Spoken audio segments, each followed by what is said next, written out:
তুমি এনেছো? তাই দি দাও, বল চোখ বন্ধ করো। চোখ বন্ধ করতে হবে? কি এটা? বলে খুলে দেখো। কি এটা? তুমি খুলেছো?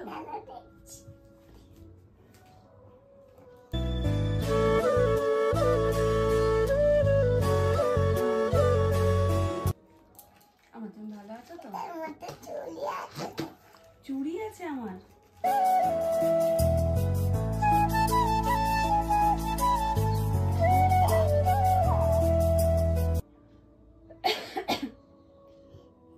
এটা কিসের জন্য? এটা কিসের জন্য? এখন তো কোনো অনুষ্ঠান নেই। দেখো কোনো উত্তর নেই। জিজ্ঞেস করো বাবাই এটা কিসের জন্য? বাবা এটা কিসের জন্য? এমনি। তাহলে এ মাম্মার তো কোনো অনুষ্ঠান নেই এখন, তাহলে হঠাৎ করে এই জিনিসটা জিজ্ঞেস করো মাম্মার কোনো অনুষ্ঠান আছে? কিসের জন্য বলো না। হাতে পরে দেখো। ওই তুমি পরে নিয়েছে। একটা মাম্মাকে দাও, একটা মাম্মা পড়ুক। পরে দাও তো আমায়। বেডে বসে বেডটাই শুনেছি, বেডে বসে গিফট শুনিনি, তাও আবার গোল্ডের গিফট। এটা কিসের জন্য? তাহলে তুমি সেদিনকে আমাকে মিথ্যা কথা বললে যে কাস্টমারের জন্য দেখো একটা ডিজাইন এনেছি, সে তোমার মতন রোগা, দেখো তো তোমার হাতে হয় কিনা, সে মাপটা দিতে ভুলে গেছে। কত ঢপ মারো গো তুমি। দেখো আগের দিনকে এনে বলছে কি যে কাস্টমারের জন্য এনেছি, তার হাতটাও তোমার মতন, তার মাপটা নিতে ভুলে গেছি, আন্দাজে তোমার মতন করে এনেছি, তুমি একটু হাতে ঢুকিয়ে দেখো তো মাপটা হয় কিনা। তো ঢপ মারতে পারো, আমি তো জানতাম না।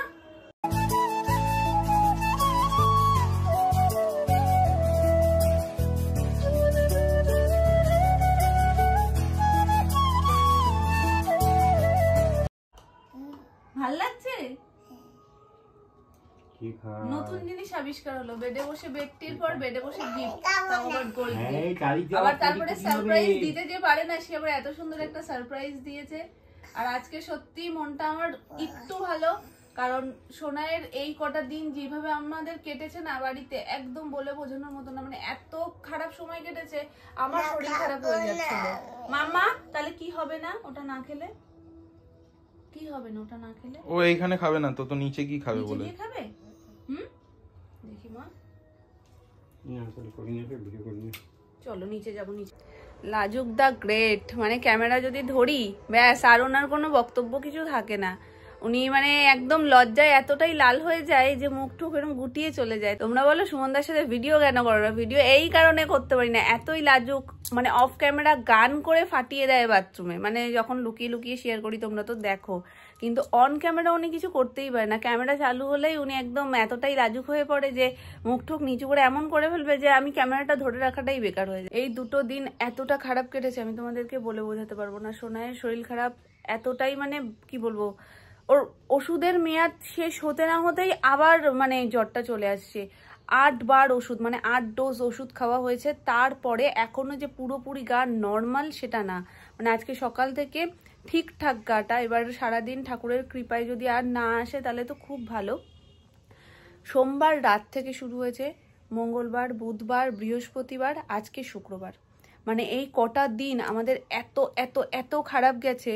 মাঝখানে আমার শরীর খারাপ হয়ে গেছিলো, আমার মানে ওর ওই এতবার ওষুধ খাওয়া, মানে ওষুধ খেতে গেলে কান্নাকাটি করছে, খাবার দাবার জ্বরের মুখে এমনিই ভালো লাগে না, খেতে চাইছে না, তার মধ্যে শুধু ওষুধ খেয়ে খেয়ে মানে কেমন জানি একটা নেতিয়ে রয়েছে। যে মেয়ে সবসময় আমার চঞ্চল, সবসময় মাম্মা মাম্মা করে একদম বাড়ি মাতিয়ে রাখে, খেলে ধলে, সেই মেয়ে একদম মানে ঘুমোচ্ছে, ঘুম দিয়ে ডাকলে এরকমভাবে চোখ খুলছে, মানে চোখও ঠিক করে খুলতে পারছে না। ওগুলো দেখে দেখে না এমনি, মানে আমি অনেকটা আগে থেকে স্ট্রং হয়েছি, আগে থেকে মানে কি বলবো, আগে আমি সামান্য সামান্য ওর কিছু অসুবিধা হলেই খুব ভেঙে পড়তাম। তারপরে নিজেকে নিজে বুঝিয়ে বুঝিয়ে বুঝিয়ে বুঝিয়ে যে না ঠিক আছে, তুই তো বাকি ক্ষেত্রে এতটা স্ট্রং, তাহলে ওর ক্ষেত্রে কেন এতটা দুর্বল হয়ে যাস, সব ঠিক হবে, আর তুই দুর্বল হয়ে গেলে ওকে কে দেখবে, এরকমভাবে অনেকটা মানে নিজেকে তৈরি করেছি। কিন্তু দীর্ঘদিন ওকে আমি এইভাবে দেখতে দেখতে না আমার এত কষ্ট হচ্ছিল। আমার মানে কাল পরশু দিন রাতে বুকে ব্যথা উঠে গেছে, সে এতটা বুকে ব্যথা করছে, মানে আমার প্যানিক হয়ে গিয়ে এমন অবস্থা, মানে মাথা ঘুরছে, আমি দাঁড়াতে পারছি না। তারপর আমাকে সাথে সাথে নুন চিনি জল করে খাওয়ানো হয়, তারপর মানে খানিকক্ষণ রেস্ট নিয়ে মানে কি বলবো বিছানায় শুয়েছি তো হার্টবিটটা এত জোরে জোরে হচ্ছে মনে হচ্ছে যেন আমার হার্টবিটে বিছানাটা কাঁপছে, মানে আমার এতটাই প্যানিক করে গেছে, হাত পা ঘাম টাম দিয়ে সে একটা বিদিকিস্ত্রী কাণ্ড। তারপর কোনো রকমের সন্ধ্যে দিয়ে কিছু খাওয়া না, ঠিক করে খাচ্ছিলাম না। তারপর মামুনি খাবার মেখে টেকে মানে রাতের ভাত মেখে টেকে নিয়ে এসে কগাল খাইয়ে দিয়েছে বলে ওইটুকুনি পেটে গেছে, নাহলে সেটুকুও যেত না। সবাই মিলে মানে আমি তারপরে না নিজেকে নিজে বোঝাচ্ছি সেই সিচুয়েশানেও যে এতটা আমার নিজেরও ভয় লেগে গেছে, যেরকম আমার সব সিমটম ছিল না আমার নিজেরও ভয় লেগে গেছে। তারপর আমি নিজেকেই বোঝাচ্ছিলাম যে আমি যদি এরকম এতটা শরীর চঞ্চল হয়ে যায়, তারপর সবাই যদি আমাকে নিয়ে ব্যস্ত হয়ে যায় তাহলে সোনাইকে কে দেখবে। তো এইসব করে করে খানিকক্ষণ রেস্ট নিয়ে তারপর এখন কিছুটা বেটার। তো আমার মানে যা সমস্যা না যাবতীয় সমস্যা, মানে ধরো আমার এই যে শরীর ভালো লাগছে না, আমি বিগত 2-3 দিন ধরে খাবার খেতে পারছি না, যেটাই যা হচ্ছে, সোনাই ঠিক হয়ে গেলে আমার সব ঠিক হয়ে যাবে। কারণ আমি ভিতর থেকে জানি যে আমার কেন এই প্যানিকগুলো হচ্ছে, কেন এরকম হচ্ছে। ওকে আমি এতটা মানে কষ্ট আমি চোখের সামনে দেখতে পাচ্ছি না, আমার সত্যিই আমি মানে পারছিলাম না। ও বারবার ওষুধ খাচ্ছে, এত চিৎকার করছে, এমনি কিন্তু কাঁদে না, শুধুমাত্র ওষুধের সময় এত চিৎকার করেছে, এত কেঁদেছে, ওর গলা ভেঙে গেছে, ও কথা বলছেন তোমরা শুনলেই এক্ষুনি ও কীভাবে কথা বলছে। তো এই সব কিছু মিলিয়ে মিশিয়ে খুব খুব বাজে গেছে এই 4টে দিন। আজকে ঠাকুর করে একটু সব কিছু ভালো হয়ে যাক, সব ঠিক হয়ে যাক। তারপরে শুধুমাত্র এটা না, সেই অনুষ্ঠানে যাওয়ার দিন থেকে মানে সব কিছুই গন্ডগোল। সোনুর পেটে ব্যথা, সোনু সেই পেটে ব্যথা নিয়ে ডাক্তার একবার হোমিওপ্যাথি দেখানো হলো, তারপরে ওখান থেকে ওর পেটে ব্যথাটা ধরছিল না বলে অ্যালোপ্যাথি দেখানো হলো, সেখান থেকে ওকে আল্ট্রাসাউন্ড দিয়েছে। এখন আজকে সকালবেলায় ওর যাওয়ার কথা, তো আজকে গেছিল, গিয়ে করিয়ে নিয়ে এসছে, এবার রিপোর্ট কি দেয় না দেয়। কিছু মিলিয়ে মিশিয়ে না বাড়ির পরিবেশটা খুব বাজে হয়েছিল। আমরা সবসময় এতটা আনন্দ করে হই হই করে মজা করে কাটাই, তো আর এই পরিবেশটা যেন নিতে পারছিলাম না। বাইরে সারাক্ষণ বৃষ্টি বৃষ্টি বৃষ্টি, প্যাট প্যাট প্যাট প্যাট করে আওয়াজ হয়ে যাচ্ছে, মানে বৃষ্টিটাও যেন এখন মানে কানের মধ্যে কেমন একটা লাগছে, যে ঘর থেকে বেরোতে পারছি না, ঘরের মধ্যে এরকম অবস্থা, মানে নিঃশ্বাস নিতে পারছিলাম না ঠিক করে আমি। তো ঠাকুর সব ঠিক করে দিক, আজকের দিনটা যেন খুব খুব খুব ভালো হয়, শুধু এটুকুই চাই। তার উপরে এই সারপ্রাইজ আমি সত্যি মানে আশাই করতে পারিনি। ও আমাকে জাস্ট এই আমি তোমাদের বললাম না একদিন এনে বলছে কাস্টমার মাপ দিতে ভুলে গেছিল আর আমাদেরও নিতে মনে ছিল না, তো এরকম তো করে না। তারপরে আমি বললাম নিতে মনে ছিল না, বলছে হ্যাঁ ভুল তো হয়েই যায় এক এক সময়, তোমার আর তার হাত হাতগুলো সেম, একটুখানি দেখো তো ঠিক হয়েছে কিনা, নাহলে আবার গিয়ে মার্কেট থেকে চেঞ্জ করিয়ে নিয়ে আসতে হবে। এতটা সিরিয়াস ভাবে বলেছে আমি সত্যিই ভেবে ফেলেছিলাম, আমি বিশ্বাসই করতে পারি নিজে মিথ্যে কথা বলছে এরকম পরপর পরপর আমায়। তো যাই হোক আমি তোমাদেরকে ডিজাইনটা দেখিয়ে দিচ্ছি, দাঁড়াও আমার পুরো একদম পাগল পাগল অবস্থায়, জাস্ট ঘুম থেকে উঠলাম সবাই, তো বিছানাপত্র সব গোছাবো, গুছিয়ে টুছিয়ে তারপর আমি স্নান করে এসে তোমাদেরকে সবটা দেখাচ্ছি সুন্দর করে।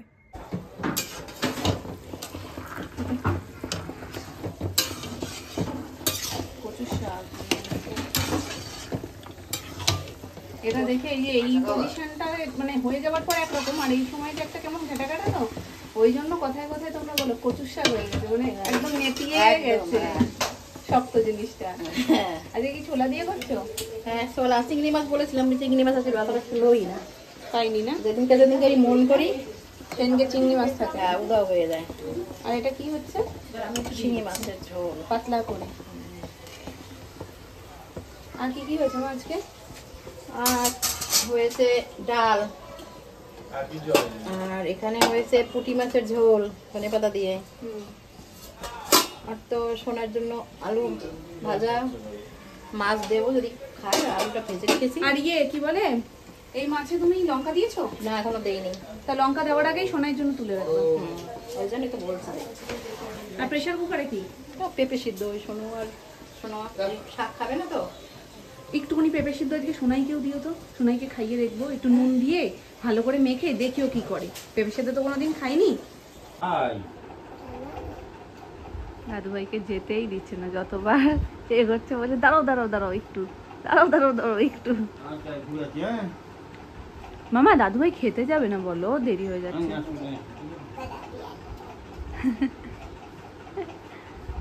এবার আমার হাতে নাও, আমার হাত পেতেছি। বাবা এত অটোগ্রাফ তুমি কি করবে বাবা, গায়ে করে দিচ্ছি শানভি, তোমাকে ভিড়েও দাঁড়াতে হচ্ছে না, এমনিতেই করে দিচ্ছে। চলে এসো মামা, চলে এসো আমার মা। তুমি এখন ভালো আছো?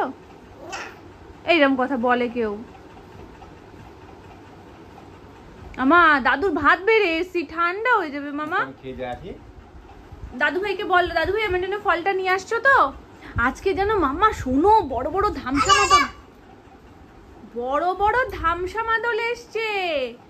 আজকে ভোলা বাবার বাড়ি যাচ্ছে সবাই, তুমি কি জানো? আসো, আমি এক্ষুনি দোকানে গেছিলাম, আমি দেখে এসছি সব। সন্ধ্যা 8টার সময় যাবে সবাই। মাম্মা শোন, গল্পটা শোন। আয় আয় আয়, আয় আয়, আমার কাছে বসো বসো। ঠাকুরের আশীর্বাদে অ্যানি মোটামুটি এখন একটু বেটার। আগে যেমন মানে কি বলবো, টাইমের আগেই জ্বরটা চলে আসছিল, সেই ব্যাপারটা কালকে কিছুটা কেটেছিল। কালকে তো ভেবেছিলাম হয়তো আর আসবে না। সকালবেলায় ওষুধ পড়েছিল, মোটামুটি রাত পর্যন্ত ঠিকঠাকই ছিল। তারপরে দেখছি আস্তে আস্তে আস্তে আস্তে বাড়ছে। মোটামুটি রাতে যখন মেপেছি তখন দেখছিলাম যে 100.6। তো ওই জন্য ডক্টর বলেছিল যে যেহেতু ওর টেন্ডেন্সিটা মানে একদম পুরো লাগাতার জ্বর আসছে, টাইম পার হতে না হতেই, তাই জন্য যে 100 পার হলে ওষুধটা দিতে, যাতে এই যে রেস্টটা ওটা যতক্ষণ না কাটবে ততক্ষণ ওরকম ঘুরে ঘুরে জ্বরটা আসবে। বিশ্বাস করতে পারবে না, মানে 102 উঠে যাচ্ছে যেন মুখের কথা, কোনো ব্যাপারই না, চট করে উঠে যাচ্ছে একদম। আর যেদিনকে রাত্রিবেলায় প্রচন্ড ভয় পেয়ে গেছিলাম, সেদিনকে তো মাপতেই পারিনি। মেয়ে পুরো আগুনের মতন গরম হয়ে গেছে, রীতিমতো কাঁপছে, চোখ এরকম হয়ে যাচ্ছে। মানে সে ওর ওই সিন দেখে না পুরো মাথা ব্যথা খারাপ হয়ে যাবার জোগাড়। উফ, কি যে দিন কাটিয়েছি তোমাদের বলে বোঝাতে পারবো না। যাই হোক, এখন ঠাকুরের কৃপায় ঠিক আছে, ঘুমিয়ে পড়েছে দুপুরবেলা। এখন প্রচন্ড ক্লান্ত, খাওয়া দাওয়া ঠিক করে তো এখনো করতে পারছে না, মুখে সেই রুচিটাই মনে হয় নেই। তাই বাটার দিয়ে দিয়ে অল্প অল্প করে ভাত মেখে মেখে দিচ্ছি, আর বারে বারে কিছু না কিছু দিচ্ছি যাতে অল্প অল্প করে কিছু পেটে যায়। ঘুমের ঘোরটা খুব, যেহেতু ওষুধগুলো পড়ছে, আর জ্বরের ওষুধ আজকে না পড়লেও অন্য সেরজিন যেটা সেটা পড়বে।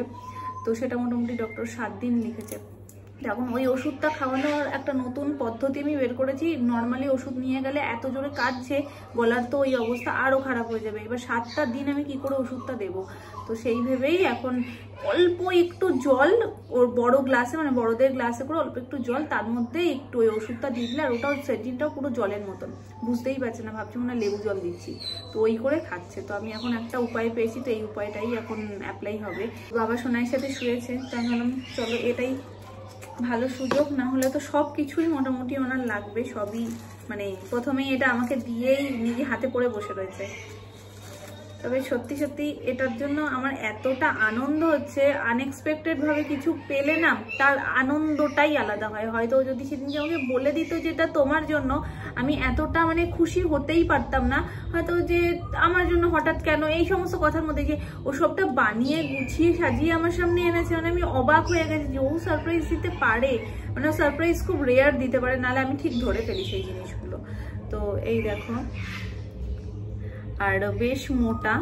আমি প্রথমে বলছিলাম যে আমার মতন, যখন আমাকে এসে বলেছিল না যে এক কাস্টমারের, যেটা আমি বললাম সকালবেলায়, তো কাস্টমারের জন্য এনেছি, তো আমি তখন বলছি আমার মতন রোগা মানুষই মোটা মোটা জিনিস পরবে। তো বলছে এগুলো এখন নতুন চলছে, এগুলো পরবে না, মানে সবাই এগুলো খুব পছন্দ করে। তো এখন যখন আমি পরেছি খারাপ কিন্তু লাগছে না। তো চলো তোমরা একটু কমেন্ট করে বলো যে কেমন কি হয়েছে ডিজাইনটা। এই দেখো, চাই না, আগের দিন আমি যখন আমার জুয়েলারি গুলো শেয়ার করছিলাম, তখন তোমাদেরকে আমি যখন বলছিলাম যে আমি একটু চেহারাটা ভালো হলে ওগুলো পড়তে পারবো, তো একজন দেখলাম কমেন্ট করেছো যে মোটা হতে চাও। আমি মোটা হতে চাই না, আমি সর্বদাই রোগা থাকতে চাই, সুস্থ থাকতে চাই। কিন্তু সোনাই হওয়ার পর থেকে আমার চেহারাটা অনেকটা কমে গেছে, মানে আমি খুবই রোগা হয়ে গেছি। একটু আমি যেরকম ছিলাম বিয়ের সময়ও আমি খুব রোগা ছিলাম না, বিয়ের পরেও আমি খুব মোটাও হয়ে গেছি সেরকমও না, খুব রোগাও ছিলাম সেরকমও না, আমি ঠিকঠাকই ছিলাম। তো এই সোনাই হওয়ার পর থেকে এই যে রাত জাগা, এই সব খাওয়া দাওয়ার অনিয়ম সবকিছু মিলিয়ে মিশিয়ে একটু রোগা হয়েছে। আর মা হওয়ার পর অনেকেই রোগা হয়, অনেকে খুব মোটা হয়ে যায়। তো সেটা যদি একটু হতো, গায়ে একটু মাংস লাগতো, সেটার কথা বলছি। মোটা হতে আমি একদম চাই না, মোটা হলে কিচ্ছু পরা যাবে না। তো চলো তোমাদেরকে ডিজাইনটা দেখিয়ে দিই। এই দেখো, আমার এই লালচে মেরুনটা ভালো লাগে, কালচে মেরুনটা আমার খুব একটা ভালো লাগে না, ওটা পুরো কালো কালো লাগে। তো এই যে পলাটা এই দিক থেকে মোটা, মানে মুখটা মোটা আর পেছন সাইডটা সরু। এটা পরলে না শাখা পলা দুটোরই কাজ হবে, তো সবসময়ের জন্য বেস্ট। আমার সবসময় যে শাখা পলা দুটোই আমি পরে থাকি, তো তো সেই কনসেপ্টেই ও ভেবে নিয়ে এসছে আমার জন্য। কিন্তু আমার যখন নতুন কোনো জিনিস আসে না, বা নতুন ধরো আমি কিছু শখ করে বানাই সবসময় পরবো বলে, আলটিমেট সেটা সবসময় পরে উঠতে পারি না। তখন মনে হয় কি না, কোথাও যাবো যখন তার জন্য তুলে রাখি। এই করে করেই সবসময়ের পরার জিনিস আমায় যতগুলোই সুমন বানিয়ে দিচ্ছে, আমি সব কটা তুলে তুলে রেখে বলছি না না, যখন কোথাও যাবো তখন পরবো। তো জানি না, এটা আমায় হয়তো করতেই হবে বাড়িতে, কারণ নাহলে বলবে কি তুমি আমি যতগুলো জিনিস সবসময়ের জন্য দিচ্ছি তুমি ততগুলো তুলে তুলে রাখছো, তাহলে লাভটা কি হচ্ছে? তো অবশ্যই তোমরা কমেন্ট করে জানিও যে এই নতুন গয়নাটা কেমন হয়েছে।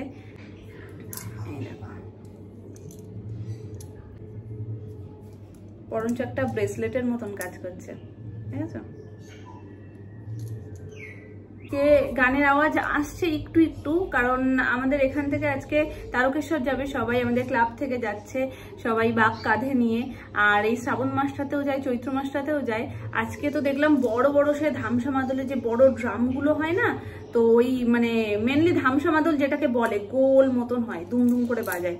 তো ওই সব কিছু দেখলাম নিয়ে এসছে। আমি দোকানে দুপুরবেলায় গেছিলাম, আর কি নিতে গেছি জানো, আমার হঠাৎ করে মনের মধ্যে চুপা চুপস খেতে ইচ্ছা করছে, যেটা মানে হাস্যকর একটু, মানে আমার শুনে বাপির ইচ্ছা করেছে চুপা চুপস খেতে ইচ্ছা করেছে। এটাও একটা ইচ্ছের জিনিস ভাবো।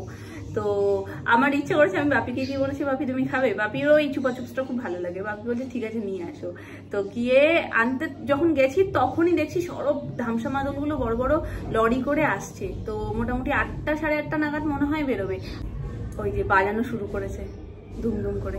পারলে অবশ্যই আমি তোমাদের সাথে সবটা শেয়ার করবো। এই দেখো শুধু পরেছি, কেমন লাগছে, পুরো ব্রেসলেট ফিল হচ্ছে আমার এই জিনিসটা পরে।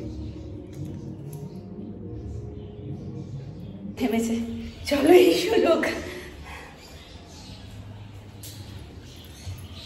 একটু বাদে তো আসবোই সন্ধে দিতে, এখন একবার ঘুরিয়ে নিয়ে যাই, তাহলে তখন অন্ধকার হয়ে গেলে তো আমরা কিছুই দেখতে পাবো না।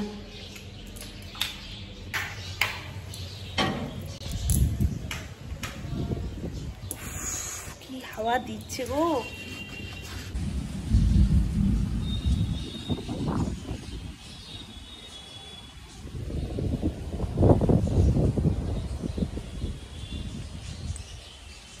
পুরো চাইনিজ গোলাপের মতন গাছটা ভর্তি হয়ে গেছে, কিন্তু এটা কিন্তু চাইনিজ গোলাপ গাছ না, অসমের গোলাপ বলে গোলাপের সাইজ ছোট হয়ে গেছে ঠিকই, কিন্তু এত সুন্দর যত্ন পায়। দেখো গাছটা পুরো ভরে গেছে গোলাপে। 1টা 2টো, এখানে কুড়ি রয়েছে, 3টে 4টে 5টা 6টা 7টা।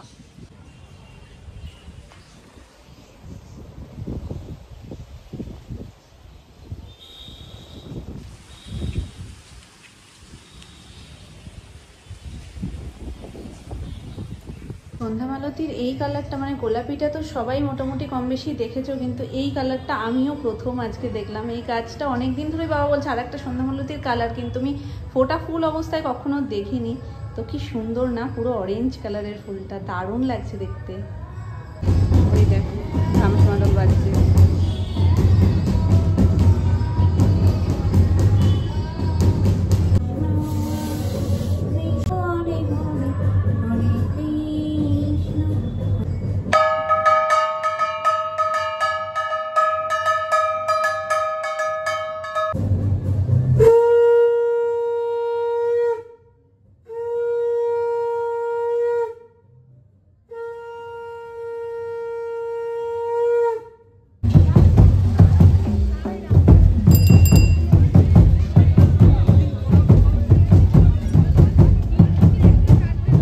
এটার কথাই তোমাদেরকে দুপুরবেলায় বলছিলাম। যাই হোক, মাঝখানে আমি একবার এসছিলাম, এত আওয়াজপত্র হচ্ছে, মনে হচ্ছে যেন এক্ষুনি মনে হয় ওরা বেরিয়ে যাবে।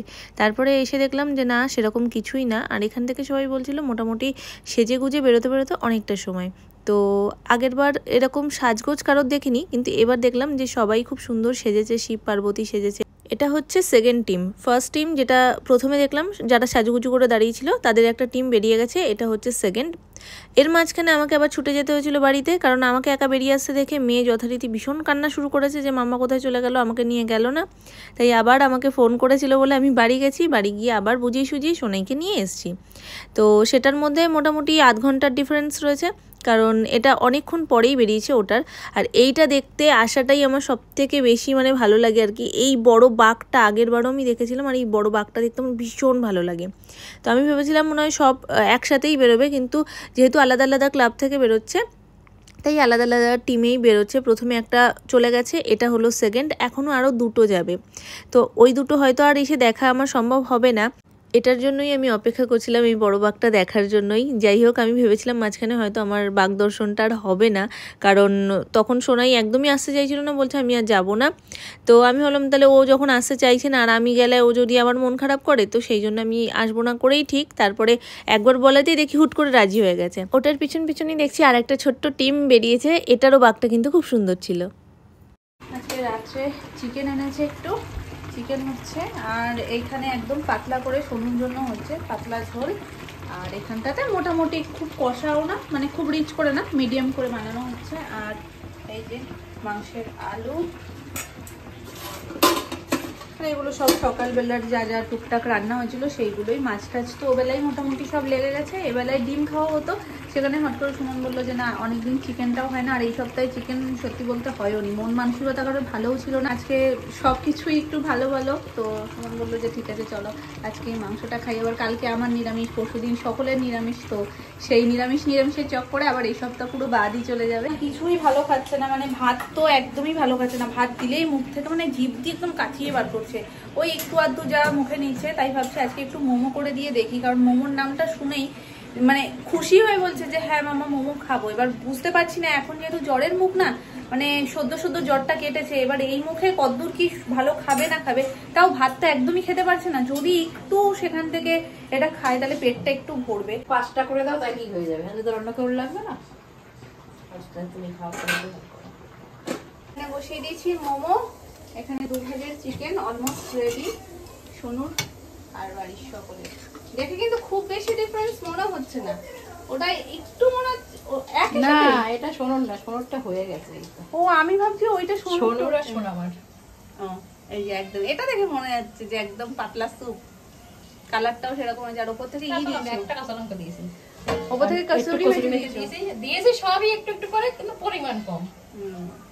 খাক। হ্যাঁ হ্যাঁ, না এটা তো ভালোও খায়, হ্যাঁ ভালো খায়। এখনো আর একটা যাচ্ছে, আজকে শুধু যাবে ভোলা বাবার ওখানে সবাই। এখান থেকে তো এই নিয়ে 4 নম্বর যাচ্ছে।